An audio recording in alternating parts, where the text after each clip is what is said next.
Just about everyone knows Hugh Hefner is the public face of Playboy and the editor of its magazine. But Playboy has expanded far beyond magazines, gradually transforming itself into a licensing company under the leadership of media executive Scott Flanders. Flanders joined Playboy in 2009. He's been leading the company's turnaround ever since. In this exclusive Wall Street Journal interview, Flanders discusses the future of Playboy.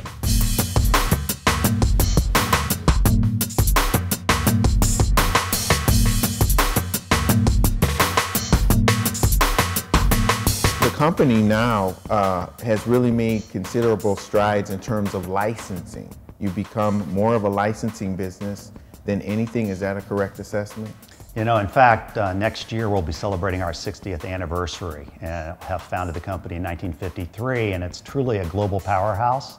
But when I came, the company was losing money.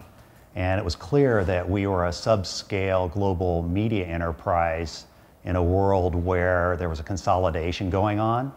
And so we had to rethink the business model, and that's what the board brought me in to do.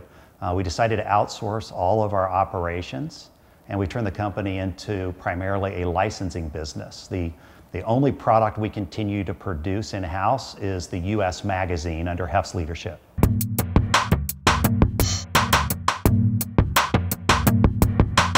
What is Hef's role at the company right now? He's the Chief Creative Officer.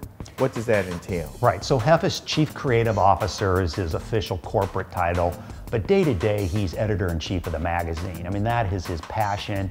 Never a day goes by that he's not doing something, reviewing a photo spread, reading a prospective article, considering a model for a future photo spread. So Hef spends some of every single day, and that's 7 days a week, on the magazine. As a corporate matter, Hef is a delegator of the business day to day. You know, when I was hired, he interviewed me and he told me he didn't want to worry about the day-to-day business. He expected me to take care of that, and that's what I do. And he's not a meddler, I understand. Absolutely not. Someone who has entrusted this fully to you and tries his best to really just focus on the creative vision. But he's also played a major role in the marketing and being the face of the company. Hef more built this company on living the lifestyle. It really is an authentic brand. I think that consumers can't be marketed to today. You either are authentic or you're a pretender. And Hef is not a pretender.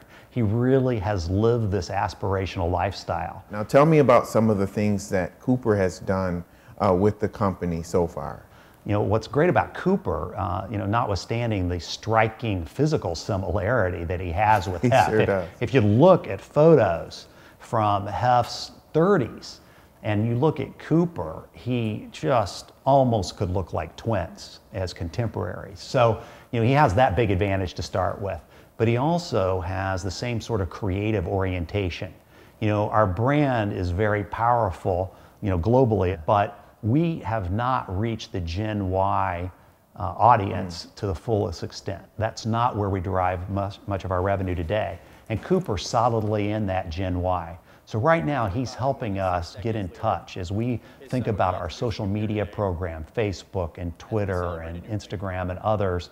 Cooper's playing a real role there. Cooper's already very involved, but he hasn't yet graduated from college. Right. So, we're still exploring what the long-term role will be.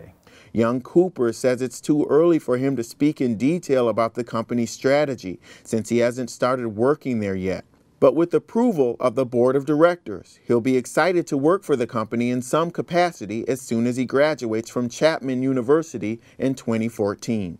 And he hasn't made a decision as to what specifically he would like to do with the company, whether it would be on the business side or the marketing and creative side. Whatever decision he makes, because of the structure of the company, that will need to be approved by the board. Am I correct? Yeah, certainly. From a governance standpoint, I'm the CEO. I run the company day to day. Operational decisions are made by me, subject to the strategic direction and approval of the board. A decision about what Cooper would do in the company will depend more on his talents and his interests than it will on any board decision. I mean, of course, Right. we'd like to have him involved. Right, you know, right. He's the look-alike son of the founder. You know, he's charismatic. You interviewed him. He's warm. He's engaging. He's smart. He's funny. Has a great sense of humor. And so we want him to be involved, but at the same time, we don't want to force him down a path that's not aligned with his passions. And just in terms of my personal observation with him, his deepest passion is on the creative side. You know, he has just a lot of simpatico with his father. And what we're looking at him to do is to channel that Gen Y, you know, interest in social media to make Playboy relevant to that audience for the future.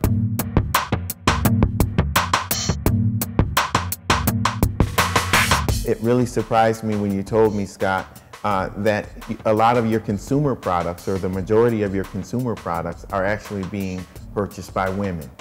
Yeah, no, that's what's interesting. If you take China out of the equation, well over half of all of our licensed goods are purchased by women, and our brand is actually more popular among women than it is men. Okay, and so let's talk a little bit about these licensed goods. What kinds of things are you selling under the Playboy name? Yeah, the biggest single category is apparel. You know, everything from lingerie to men's formal wear in China to beach wear, swimwear. Our largest other category would be fragrances. When I came to the company in 2009, we did about $20 million in global consumer licensing, and this year we'll do $60 million, with over a third of that in China. What's so interesting about that, Lee, is we've never sold a single media product in China. No magazine, no digital site, no television show, and yet the Chinese consumer knows about the Playboy lifestyle, aspires, it says something that they've made it when they associate with our brand. And the U.S. magazine is still a very flagship product because it helps to reinforce the Playboy brand. But what's interesting is it profitable, or is it more of a loss leader that continues to drive the brand? Yeah, we still lose money on the magazine. We were losing almost $1 million an issue in 2009 when I came in. We outsourced all the operations of the magazine to American Media, and Hef continues to edit the magazine.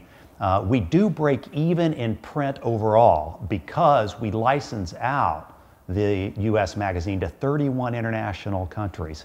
The most recent one was Mongolia, if you can believe that. And as Playboy works to turn itself around, some skeptics are wondering if Flanders and his team can do it fast enough.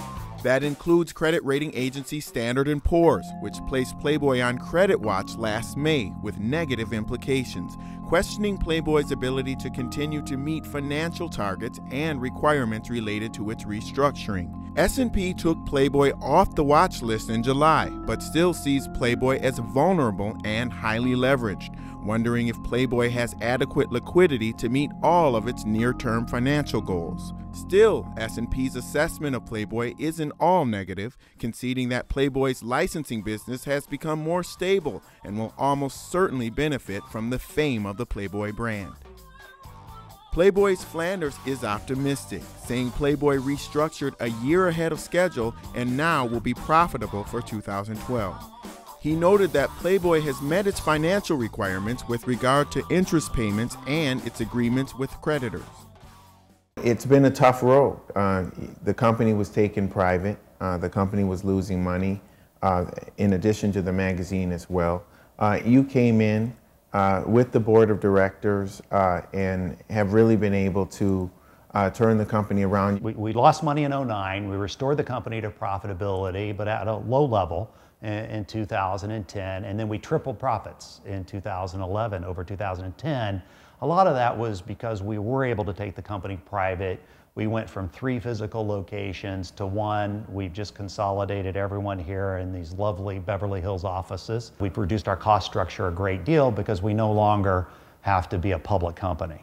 Take me through the period, that tumultuous period where you came in and made that assessment that you needed to transform the company.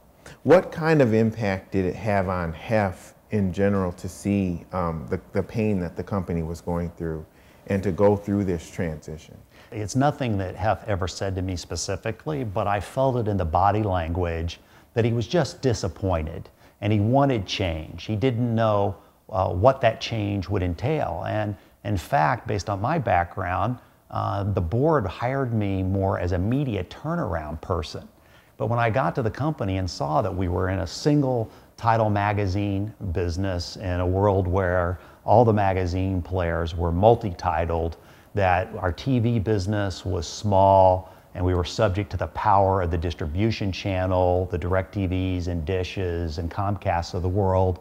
And I saw us in the digital space where the world was moving towards social, and we just had a few websites. That really the way to the future was to go to the core, which was the power of the Playboy brand that Hef built originally, and to get out of the operation of those other businesses and give them up to someone, other companies that were in those businesses and had the scale and the world-class operating expertise to run them.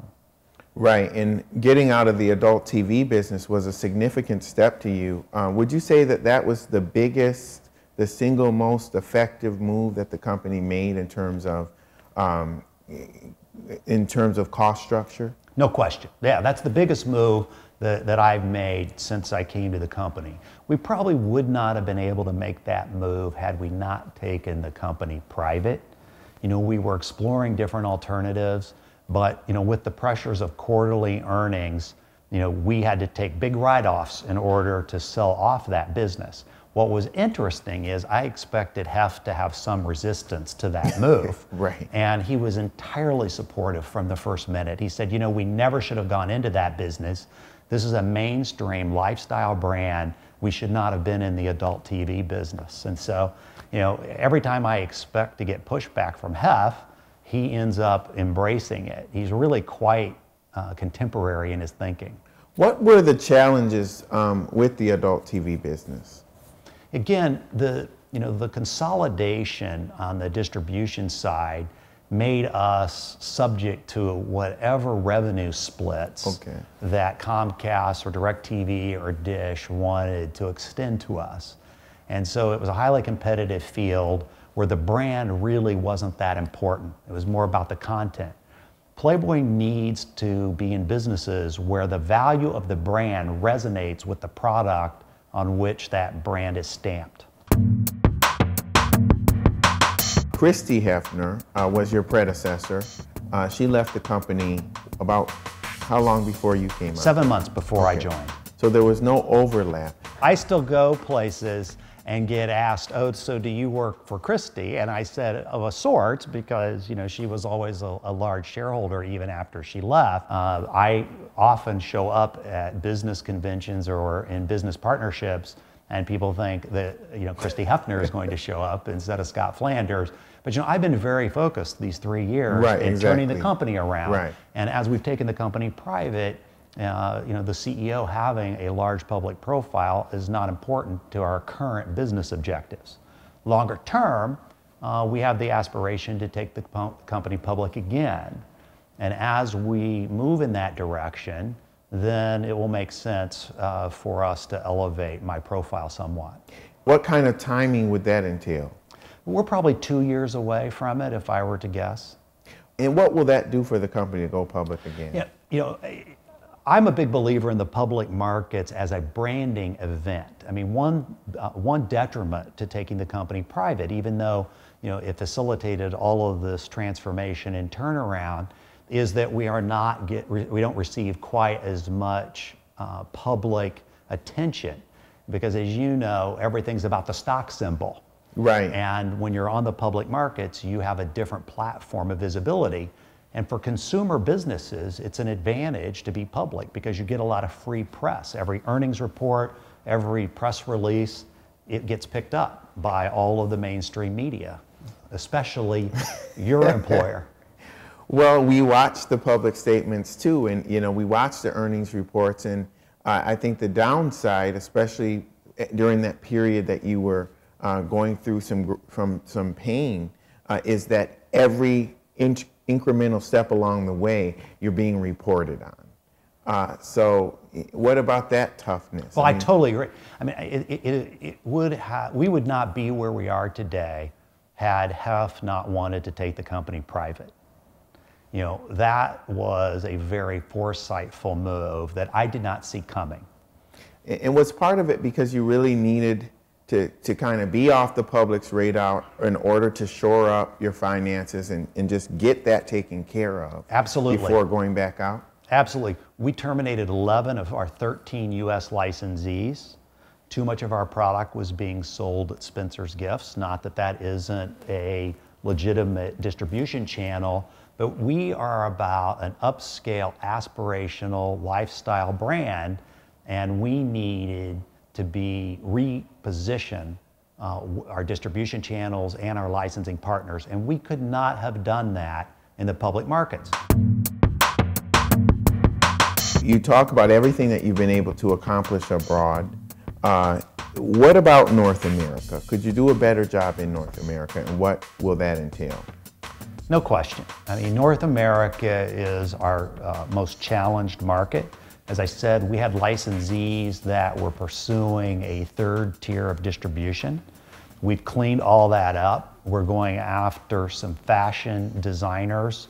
We're going after some relationships that will elevate our brand in the U.S.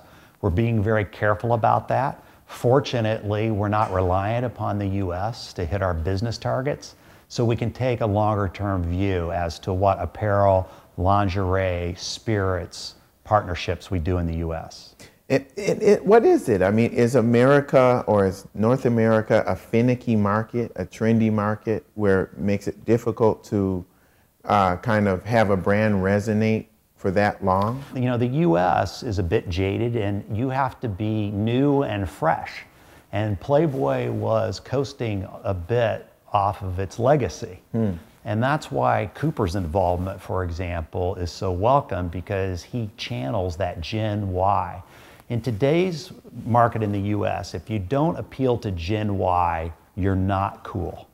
And that is our #1 strategy for 2012, 2013, is to launch initiatives that make us more relevant to Gen Y in the U.S.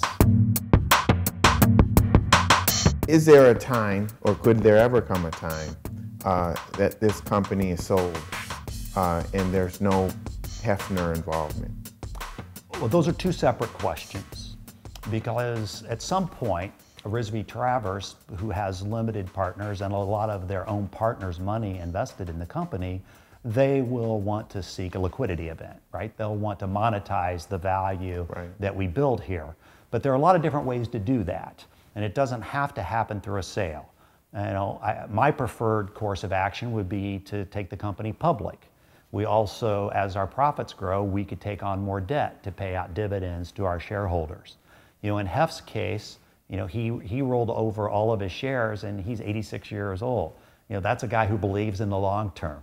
Hef could have taken a lot of money out of this company at many different stages. And certainly when we took the company private, had he wanted to sell down his stake, he could have done that. And he chose not to. What is your relationship with Hef like now in terms of, you mentioned that he's a very hands-off guy, but how do you work together? Hef very rarely requests update meetings. I'm over at the mansion, 1-2 times a week, and I'll stop by and we'll have very brief meetings, and I'll give him an update on something that's happening. He takes an interest in it, but his focus is very much on the girls. It's very much on the magazine, and he counts on me to make sure he doesn't have to worry about the business aspects.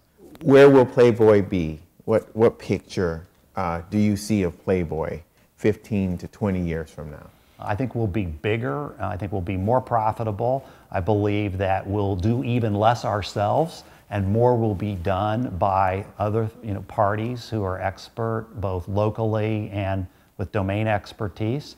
I believe we'll be public again at some stage, whether that's 2 years or 5 years. Is that something you've said publicly before? I have not. When you went and you drilled down into this company, and it really became imminently clear to you that it really needed to be transformed even more into a licensing company, did you anticipate that you were going to have some pushback? Here was the challenge.